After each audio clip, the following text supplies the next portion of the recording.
First slide shows the city in its entirety.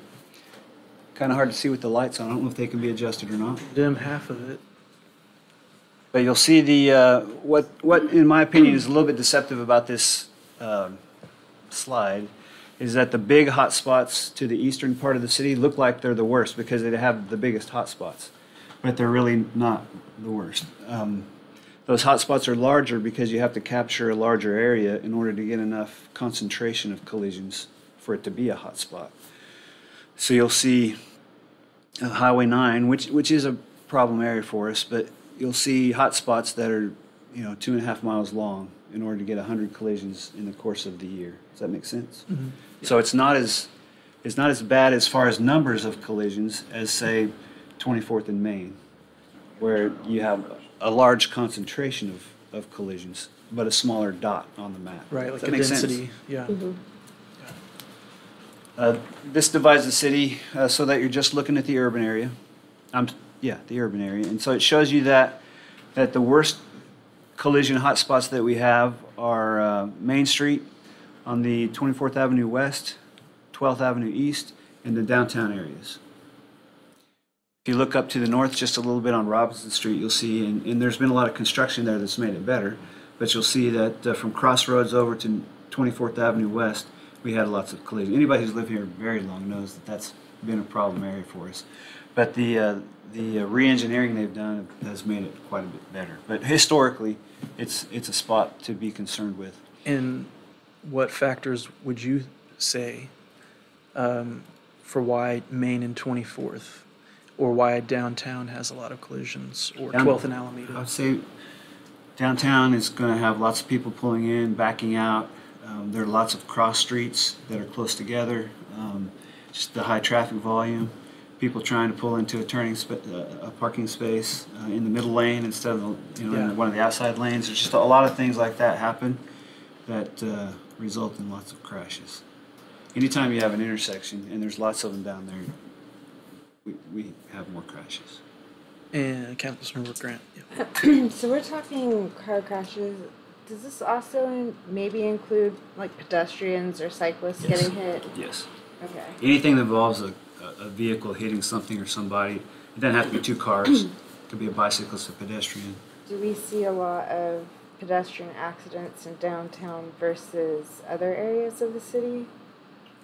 Or I don't have those stats with me, but speaking from experience, I don't know that it's worse there. I would be more likely to say that it's going to be in those areas like Campus Corner, perhaps, would be worse than downtown. And then bicyclists, do you have a general idea of where, like, is it out on the side roads when they're trying to ride in the country? You have or, I'm sorry, finish your question. or the other thought was in town too.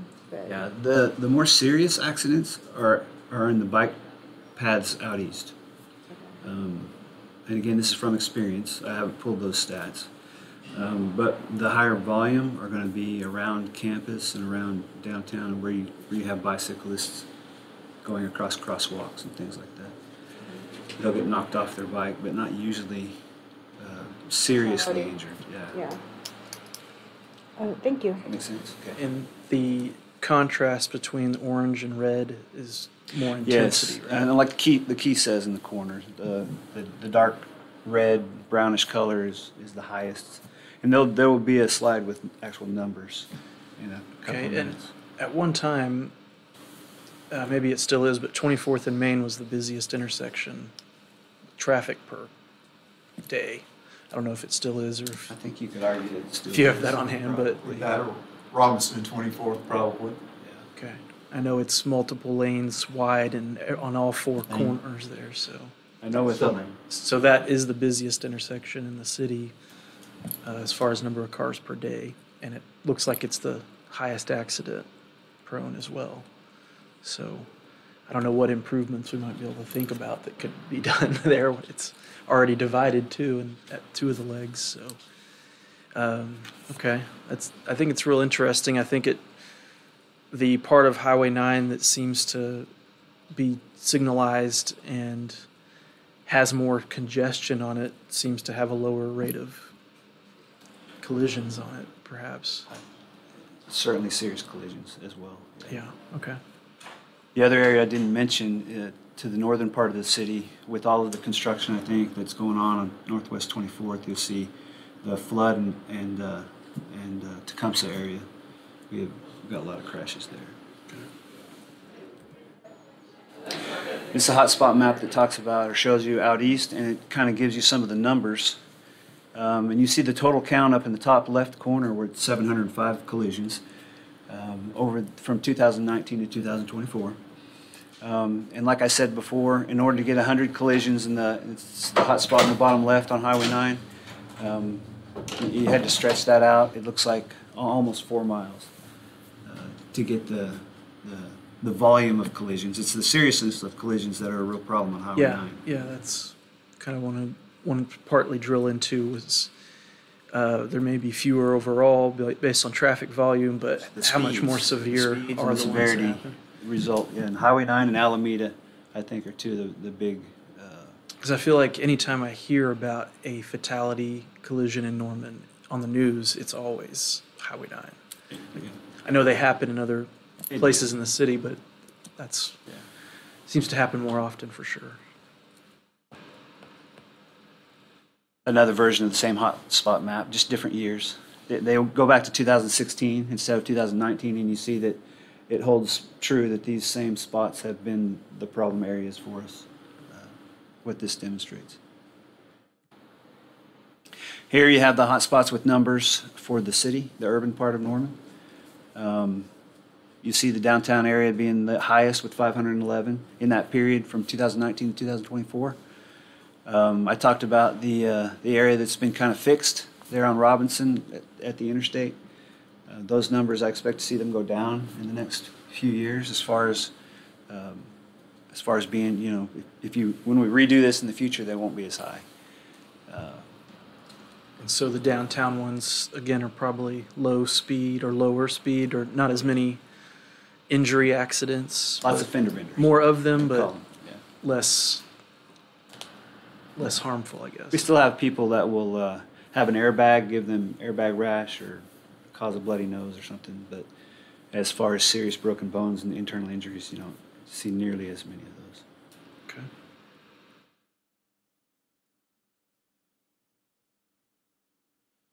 This just lists the intersections. For those who are not familiar with the map and can't read the terms on the map are too small, this shows you where they are in the city. Is that in order?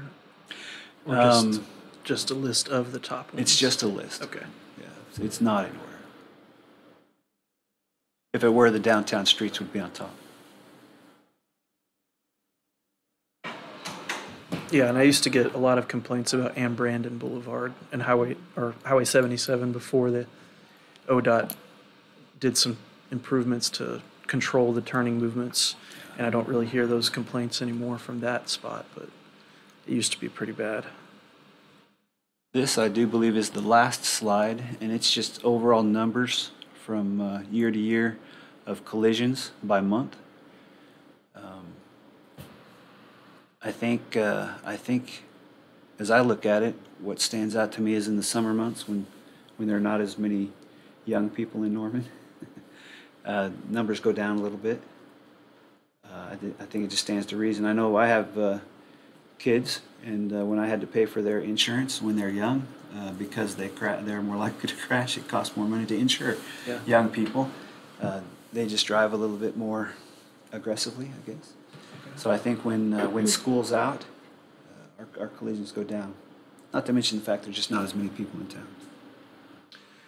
And I know the data doesn't specifically list out fatalities, but in your experience in 30 years as a police officer in Norman, is Highway 9 where you would say most of them Yes, happen? absolutely. And I can give this to you if you would like it. I requested the fatality count by year. Yeah, I please. have it going back to 2016 if you'd like those numbers. So in 2016 we had 7 fatalities. 17 we had 8. 18 we had 9. In 19 it went down to 4. In 2020 we had 12. 21 was 8. 22 was 15. And 23 was 11. Okay. So far this year, we have only one reported. I'll give that out with a caveat. The way fatalities are recorded, if you're involved in a collision and that collision causes your death anytime in the next 12 months, then it's a fatality collision. So those numbers could go up later. If someone's seriously injured in a crash yesterday, but it takes them 6 months to actually pass away, that collision will be a fatality collision. Okay. So those numbers can change a little bit. Interesting how it there was such a increase in 2020, and Yeah, a lot of you would think that I guess with things being shut down there'd be less people out, but maybe there were more people The- driving the around. 20 maybe I misspoke. The 2020 was 8. Okay. I'm sorry. No, you're correct. 2020 was 12. 2021 it went down to 8. Okay. Nationwide research has shown that in the COVID year of 2020, people drove a lot faster because they thought there was a perception that there were fewer people on the road. That's interesting. That's why we don't like to use a lot of data from 2020. It's kind of skewed that way. Okay. Okay, I appreciate the presentation and the info from that side. I don't know if Scott or if you or David would like to, from what I saw, that are we needing to make some sort of recommendation to ODOT about if we want to see changes on Highway 9 or? I don't know if one thing that we had talked about before my coming here with the chief was the recommendation of a cable barrier, perhaps. You know, some of those accidents where people go left of center are catastrophic accidents. And It's been the last I think our two last one was a head-on. Yeah. I think the last two were that going across the center. So, but I was unclear that ODOT needed us to make some sort of recommendation, but I think I'm happy to. Or Well, I think there's multiple options. I think that certainly we can make recommendations. In the past, we've made recommendations along Highway 9 and along Highway 77. We're currently working with our partners at ODOT to put signal down at Post Oak Road in 77 because we see a need there. And they're cooperative when we come to them with those suggestions. They'll look at it. Sometimes they don't always agree. We've got another location in town that they're saying, I don't think that's really needed yet. We have reached out to our partners at ODOT and asked them to please do a safety audit on Highway 9. And they're, Be part of. which we'll be a part of. But we have requested a safety audit of Highway 9. That'll bring us a lot more information, a lot more clarity, along with some potential suggestions of what can be done through that corridor. okay. And I think I would like for us to maybe think about overall improvements we could make, not just on Highway 9, but I don't know what we could do at 24th and Main, but We have an ongoing project at well, not at 24th and Main, but some of the other hot spots, for example, we're already looking at Tecumseh, the flood in 24th, that whole area. We've got studies going on there. Obviously, we're just moving a lot of people with a lot of different turning movements and a lot of different, in a very small area. We're working through that area. We're also looking at some of the other hot spots at, is there a need for right turn lanes, additional left turn lanes? So we look at a lot of these intersections pretty regularly to see if there's things we can do. We also do a lot of work looking at signal timing, see if there's things we can do to increase safety with signal timing. So, we're always evaluating and looking forward and seeing what we can do to increase the safety in our corridors. if there's also a way, if we can see, like, since improvements or widening of Highway 9 has occurred, has that improved safety on Highway 9? Are people driving faster on Highway 9 because it's wider? Is it harder for people to get across it when they're trying to turn onto it? I don't know if ODOT has any of that type of data, but in some ways it seems like it would be safer, but it also, maybe it's not as safe because there's still unsignalized intersections out there where there's hills right where the intersection is, and now it's 4 lanes wide and a median, or at least an open median. And so I don't know if there's any data about before and after and the 2-lane compared to the 4-lane. And I think all you could do is try to collate, the time frame. I don't know if they've done any specific studies of that information. And then you have to see if there were speed studies done before and after, or in close proximity to before and after. So it may be hard to draw those exact conclusions to that kind of a clarity. But those are certainly things as we're trying to do the safety audit through that area that we'll be trying to concentrate on and see. We did do a very in-depth study on Lindsay Street after we completed that project, and we actually showed a significant increase in traffic accidents through the corridor. So we've done that on some of our own projects that we've done here in Norman, but we have not done the specific studies on Highway 9. Decrease in accidents? Yes, Yeah. large decrease. Yes. Councilmember Grant? Schuler? Yeah, I was gonna say, I really like the idea of a safety audit between the city and ODOT. And then I was noticing Highway 9 and Jenkins, and it reminded me of a project that we are working on. I would say Jenkins and Marshall on Highway 9, and there was some need to work with ODOT on a potential, maybe it was coming into a development. So I could definitely see a safety audit of what that would happen if it gets approved and gets installed. How is it working with a known collision spot that we have already? So that's all I wanted to add. Councilmember Schuler? Yeah, I was going to add about the presentation that we had a couple of, maybe a year ago, I don't know exactly, but the one on West Lindsay that really showcased the difference that the streetscape and all of that upgrades on West Lindsay really brought down the amount of collisions that are on the corridor.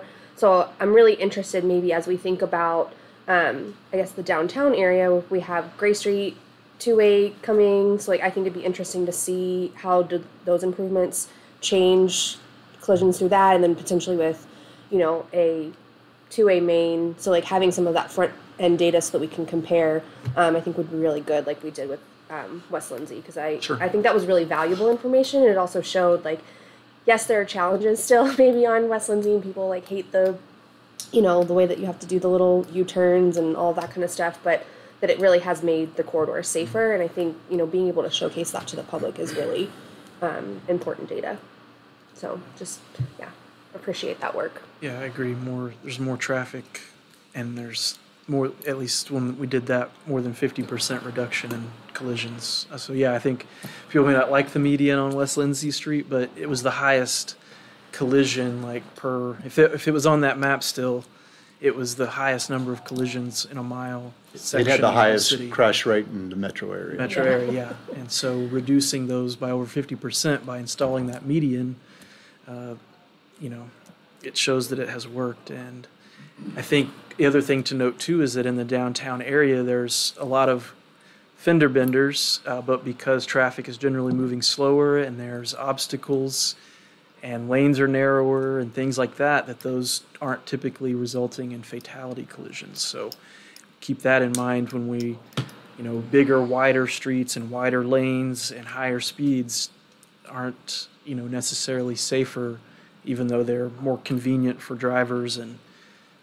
can potentially help move traffic along. You know, I think as we see sometimes when we do that, it just brings more traffic to an area over time, and then you're back in the same situation. But those are things worth noting about this. I think we have Councilmember Nash. Yeah, please.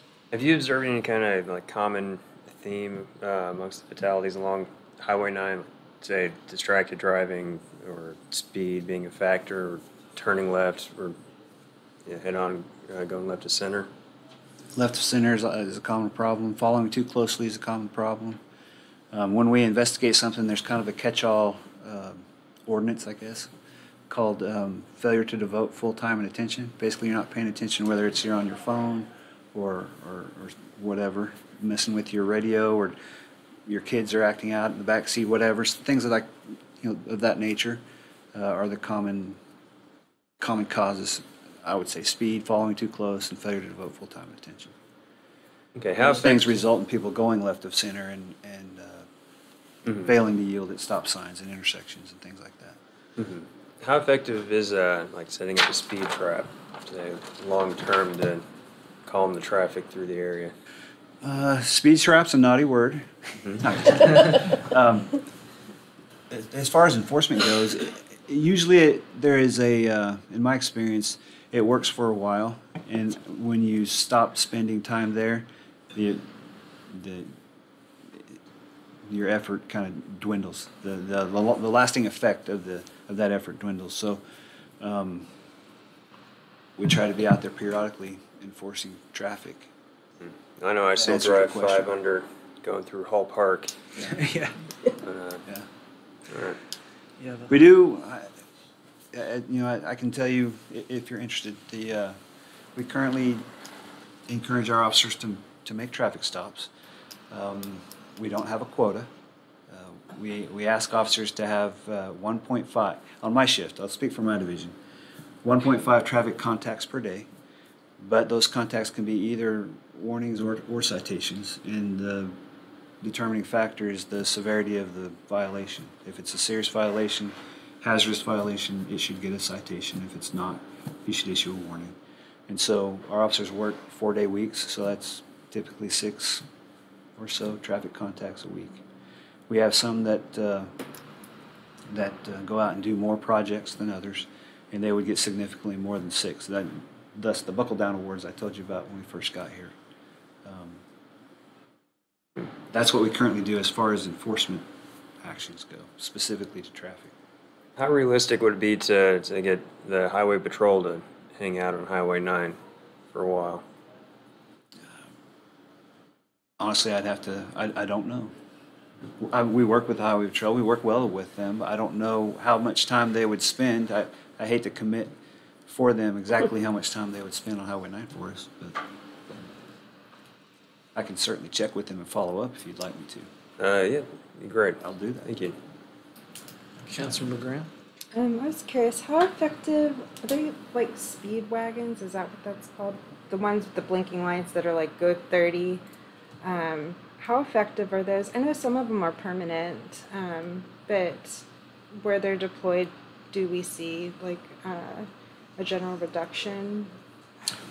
I might ask David to respond to that. At the beginning of deployment, they're more effective than at the end of deployment. Yeah. People get used to seeing it there, and it just They start to fades into ignore the it. background for them. Okay, but also a tool in the box. Mhm. Okay. Okay.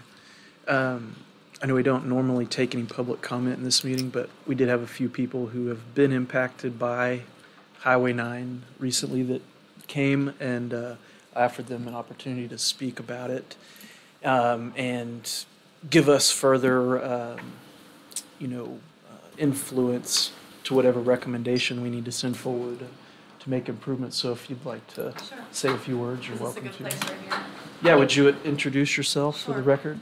My name is Rhonda Mitchell, and I'm the mother of Tiffany Murillo, who was killed on Highway 9 in August 4th.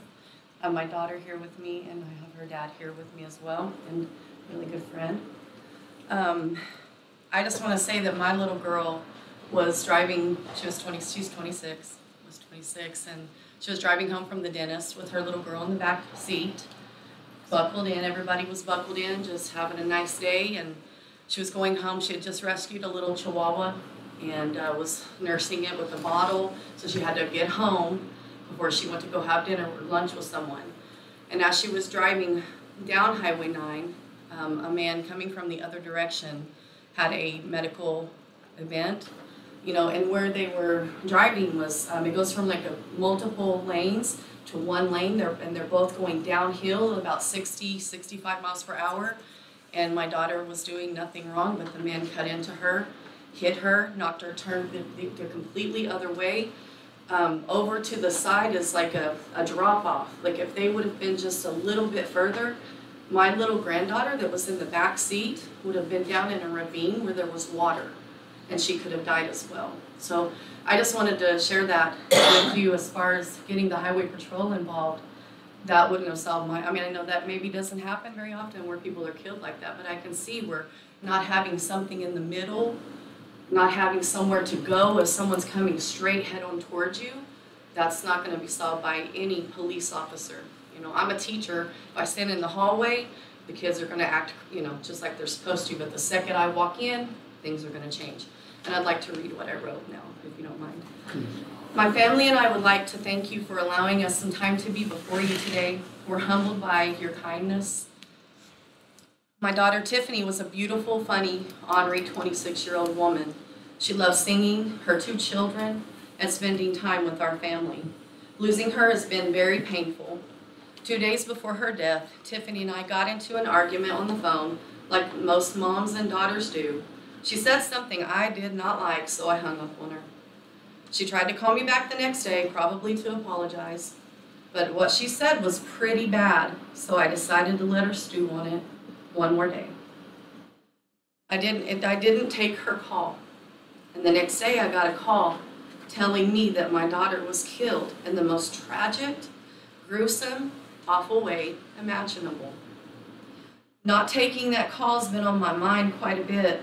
I think about it almost every day. My heart's desire is that even though my baby's gone, I pray she knew that her mama loved her. One of the gifts God gave me after she died was given when I received her cell phone from the police officer. When I saw how I was listed in her phone, it was Mommy with a heart. My girl knew I loved her, and I know that she did. I don't know why it's those little gifts that have been helping us through this, but they are. Too many mamas and daddies, brothers, best friends are being senselessly lost on this highway.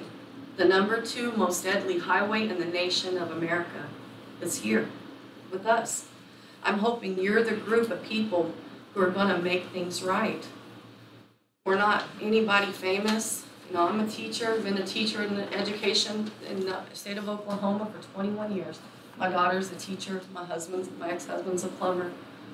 We're no one. We're just people. Maybe it's going to take someone famous dying, a busload of people. I don't know. You know, what happened in Baltimore, is that going to happen on your watch? I hope not. Listen, I'm in education. We just got told our budget's getting cut again. I know what it's like to work within a budget. But we're smart people, and we stick together, and we can make this change if we really put our heads together. We don't know the answers, but you do. You're the smart ones, and we're counting on you to do what needs to be done. And my daughter would like to share something, please. I just want to start off first by thanking you for this opportunity today to step in and share with you a little bit. I apologize, I feel like I'm cutting you off. Just kind of piggybacking on what she said, we're certainly not the experts. We're the experts in grief now. We are not highway engineers. We don't know what the answer is, but that's where we rely on you to step in our place and make those decisions. And I'm just going to read what I wrote today just from my heart. My name is Brittany. My little sister Tiffany was killed on Highway 9 on August 4th in a head-on collision. She was hit on 108th Avenue Southeast. She was 2 blocks from home. The elderly gentleman who hit her had a medical episode behind the wheel. It is believed that he was deceased before he smashed into her going 70 miles per hour. His car was still on cruise control when the accident was all said and done. My niece was also in the car that day, and she barely escaped with her life. The doctors referred to her as a miracle baby. When we got to the hospital, the nurse said, "I've been doing this a long time, and I genuinely do not know how she made it." Her car seat straps were snapped completely off of her body when she was taken in. I like to refer to Highway 9 as Norman's best kept secret. However, we know that it is no secret since your own reports state that there have been over 700 collisions and counting since 2019. An article written by the Daily Oklahoman in 1999 states that Highway 9 was designed in 1967 with a projected volume of about 11,300 cars. According to ODOT, traffic on the highway had climbed to 25,800 commuters in just 12 short years. So we went up 14,000 plus commuters on that highway every day. Following the trajectory of those numbers, that means that by this year, 2024, we've reached approximately 54,800 people driving that highway every day.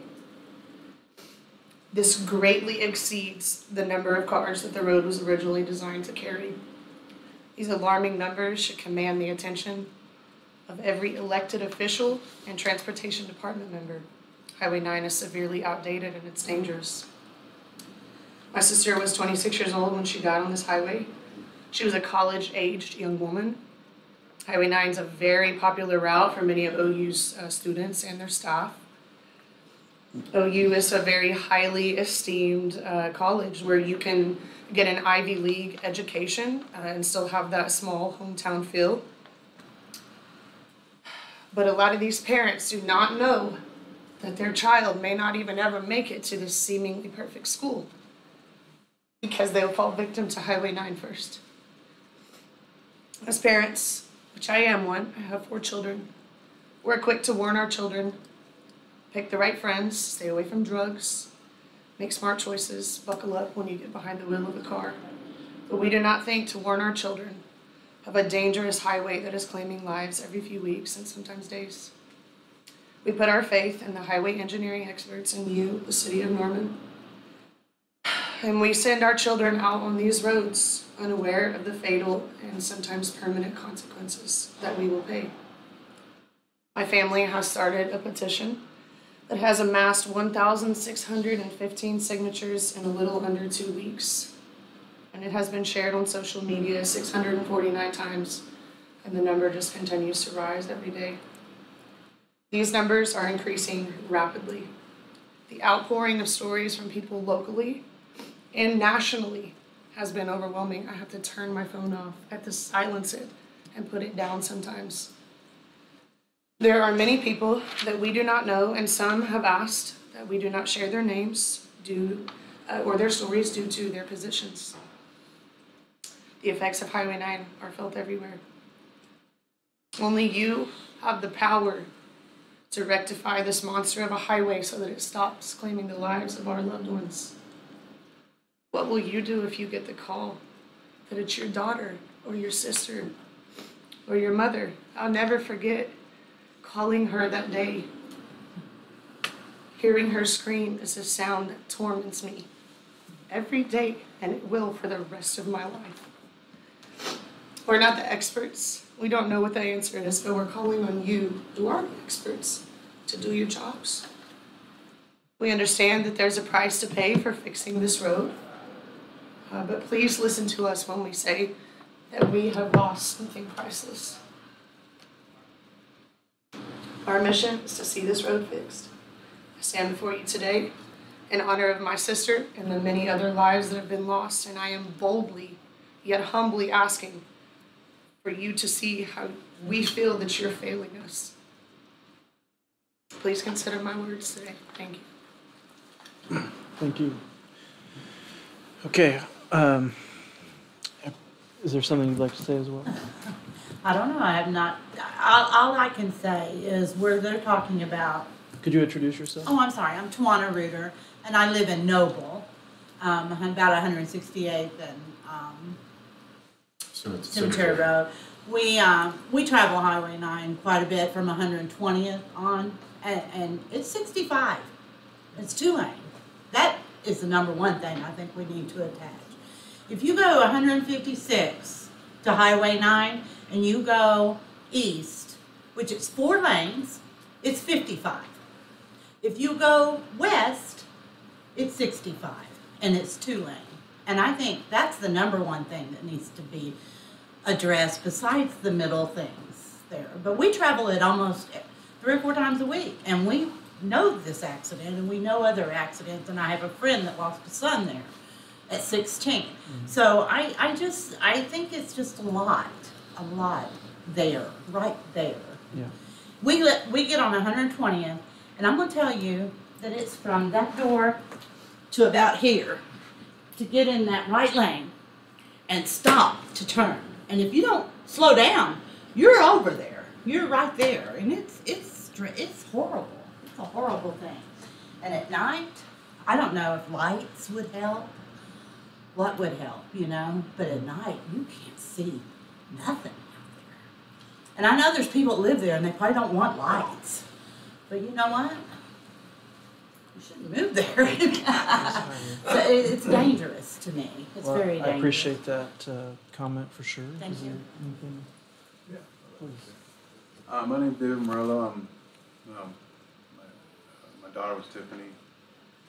First of all, I'd like to say how proud I am of the care that was given to my daughter.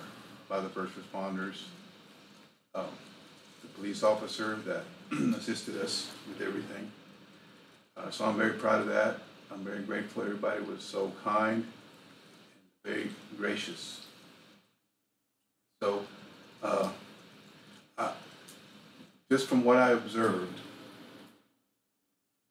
anybody that lives in the local area knows about Highway 9. My opinion, you know, that it's being neglected for some reason. I don't know why. It's a problem that's been around for a long, long time. Everybody knows about it, so I know you all know about it. So I'm praying that this is the time now that something gets done. Because it's too obvious that it's being neglected, in my opinion. And so I would encourage you to be the hero and not the person that passes the buck. But again, I appreciate everything, the way everything went. I couldn't have asked for better people to work with and to help us along with this situation, the Norman Police Department and the first responders and everybody. And so if any of you here have any connections to them, please send them our gratitude, and we appreciate you very much. Thank you. I'd like to speak, if I may. My name is Kathleen Thompson. My sister, Deborah Fuller, was the person who died March 1st on Highway 9. She was a nurse at Norman Regional. Some of you may have been nursed by her. She's been here a long time. She grew up in Norman, just as I did. Graduated from Norman High back when there was one high school, so probably dating myself. My sister was on her way to our father's house. He has cancer and he's dying. He had called a family meeting. We're not sure what happened to cause my sister to cross left of center at 7:04 on Friday night, but she did. As my father says, the outcome is the same. It doesn't matter if she had a heart attack. Doesn't matter if she had a stroke. My sister's dead. She hit a 27-year-old head on. That girl almost lost her life. She's lucky to be alive. And as I understand, her son broke both of his legs. Highway 9, I grew up in Norman. We all know Highway 9 is deadly. We didn't know how deadly. After my sister died, I found out, and I could not believe she was traveling that road. As she was, we would have certainly told her not to go on that road. So you all have the privilege of being able to rectify a situation that we all know is a problem. We have the second deadliest highway in the United States. I've got that research on my phone if anybody wants to see that article. That isn't something that any of you all want, I don't think, to be council members that are not doing anything about a highway that's so deadly. I know that you all want to help us. I know you do, because you're human beings. And your families travel that highway, and your friends travel that highway. And if you look at those numbers that you presented, which I did, those were that was super informative. If you extrapolate that over the next 10 or 20 years, honestly, it's not a matter of if one of you all will get the phone call that they got, and that her daughter got, and that I got. It's just a matter of when one of you get that phone call. So we're not asking for a lot. I've done a little bit of research. A cable barrier is about $150,000 per mile. That might be outdated. And someone mentioned the cost of that, and I know there's not an unlimited budget, but what I'd like to remind you is that we paid the ultimate cost for no barrier on that highway. I'd like for none of you to get the phone call that we got. So thank you. I also want to say that I speak for myself, but I'm pretty sure I speak for this family as well. We're not going anywhere. We're going to stay and see this out through the long haul. So you might as well get used to our faces. So thank you. Thank you. Okay. Well, I appreciate all of your comments and your willingness to come here and speak to us about this. As we know, Highway 9 is a state highway, and we do have a working relationship with ODOT, and I think the most sensible recommended solutions we could give would be for there to be a cable barrier in the median of Highway 9 through the city limits of Norman. And I think, some real thought about lowering the speed limit on Highway 9. I know that may be an inconvenience to some that are trying to speed through and get from one place to another, but, the high speed is an issue, and it going from 65 down to 50, and I think there's some evidence that widening it has shown some improvements, but there's still that issue of the median. So I don't know, whatever we need to do as a council, to whatever recommendation we need to give, or to help staff communicate that to ODOT, I think we'd be happy to sign off whatever we needed to. I think maybe have something from council just expressing your willingness to try to work towards this that we could take to ODOT would help. But right now, they're being very cooperative with us. They were really receptive to the idea of the safety audit. I had breakfast last week with the area engineer for our district, and he agreed. In fact, he was starting off at 180th and worked his way back. He lives down in Ada, but he came back. He acknowledges the issues. ODOT is working on extending the four-way all the way out to Tecumseh. They're doing it in pieces. That's why there's that short section there at the bridge that goes across the little river below the dam. That was done in preparation of that widening being done at that time. I think ODOT wants to be partners here. I think there's also another study being done through the urbanized area, if you will, from I-35 to 24th, looking at alternatives in that area too, because what we have there does not function the way that we need it to function, or the way that ODOT needs it to function, really.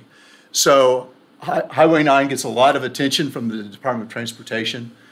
We do speak with them regularly about it, but I think that if council wanted to, I don't know, maybe a resolution or something that we could forward on, and we could take that to ODOT to express Norman's interest in what we can do to be good partners to make that situation better. Is that something, Cindy, that we could request from Brenda's office? Okay. Would there be any objection from any of you to sending forward some recommendation from us about changes we'd like to see? Councilmember Grant? I'm supportive, but also when we were writing that resolution over, can we put some of those suggestions that we heard as feedback in that? Like where? I mean, certainly can do whatever you want, but I think until we see the safety audit, where they can take information they know from across the United States when they've tried some of these items, they may come up with something that in the end is even better than what we can come up with, because they see this across the state. This is what they do. So I really don't know, but if you wanted to put suggestions in there, that certainly would be an acceptable alternative. Councilmember Schuler? Yeah, I definitely supportive of sending something forward to them, because in the time that I've been on council, so Ward 2 represents I-35 through, well, I guess now just to Berry Road on Highway 9, and I've heard so many comments about all of those intersections, not to mention just what's happening out east.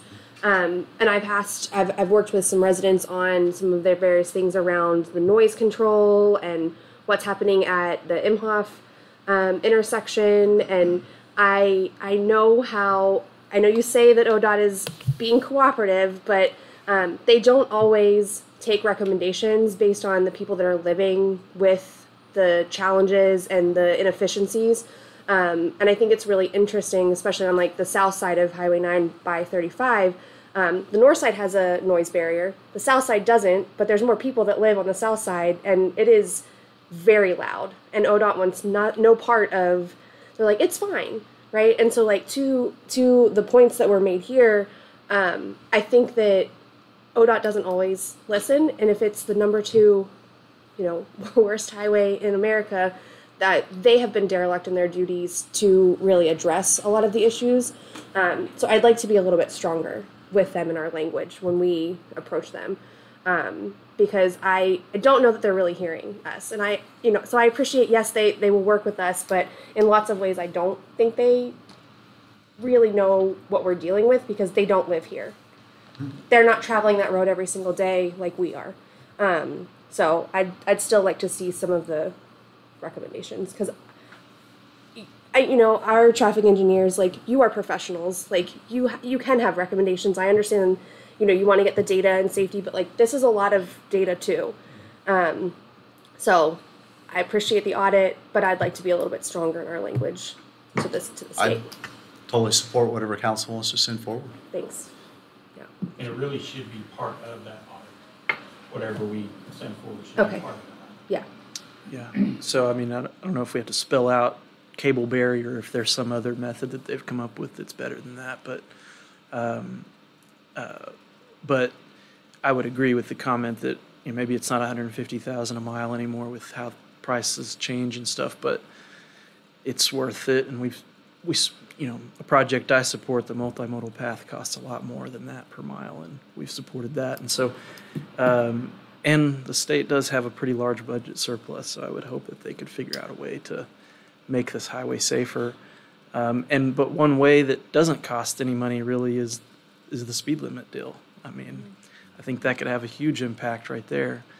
And, you know, just changing the signs really. Councilor Schuler? I know that it's their responsibility. It's ODOT, right? Like, they have to find the funding to do the upgrades and the work on Highway 9.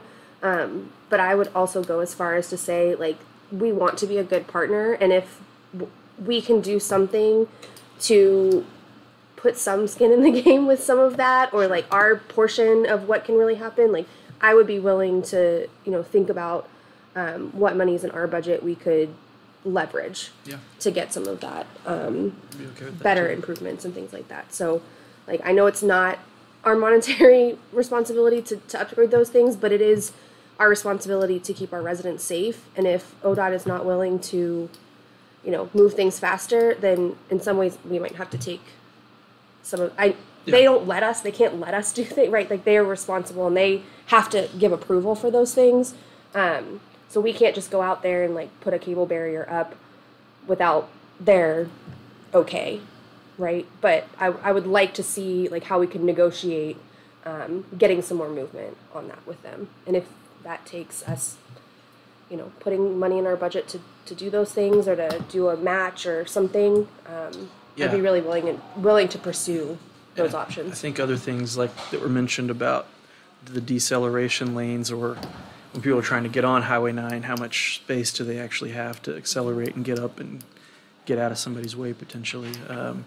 Other things to consider. I'm sure ODOT is, I know that you do, but whatever we need to point out in whatever formal resolution to say, these are things that we've heard from the public and feedback, and some of them may be small improvements that could be made with just some restriping and or lowering the speed limit in some of those sections that could make a big difference. And then the issue of crossovers being some sort of barrier in between, and I think I'd like to see it go through the entire city limits and it be divided like that. So, I don't know when we could expect a resolution, Cindy, if that we need to go to maybe a study session or go through, sure, Brenda and Catherine first, but whatever it might include and stuff. But I would definitely like to push that forward, get that going. Councilor Nash? How much would those like dangerous highway signs cost? Like I've seen those, but I think the ones that I've seen mostly are on the highways, and I guess we can't put a sign on the highway. But some way to inform people that this highway should be, normally pay attention, then you should probably pay attention now because it's. I don't know that I've seen the safety corridor type of signs, and ODOT, my understanding is, doesn't do, because didn't we ask about that at one point? And they don't do that program anymore. As far as the safety corridor section, they stopped doing that. We could certainly ask ODOT about that. I meet monthly with our area engineer. I could request something like that. As was mentioned tonight, I mean, it comes as a surprise to a lot of people that this stretch of highway is as dangerous as it is. And if more people are informed and kind of understand that danger, then maybe they'll pay a little bit more attention, and maybe we can reduce it from a death a month. Yeah. We include our state representatives in that too if we need. I'm sure they would be on board with doing whatever they can. And is T.W. Shannon, he's for the whole district, or what is his, he's not, probably not the engineer that you're meeting with, but I think he's the district. He stepped down. Oh, okay. last year, 2 years Whoever ago. the state appointed person was for this district. Well, I deal with Ron Brown out of the Ada district office. Okay. Ron Brown. Okay. Well, any other further comments or questions from you guys? Okay, well, we'll look forward to seeing a resolution come forward for the full council to consider and see what we can send forward to ODOT as far as recommendations from the city of Norman about improvements to Highway 9, and then also looking forward to other improvements we can make to different streets in Norman that we saw are also problem areas. So just stop at intersections and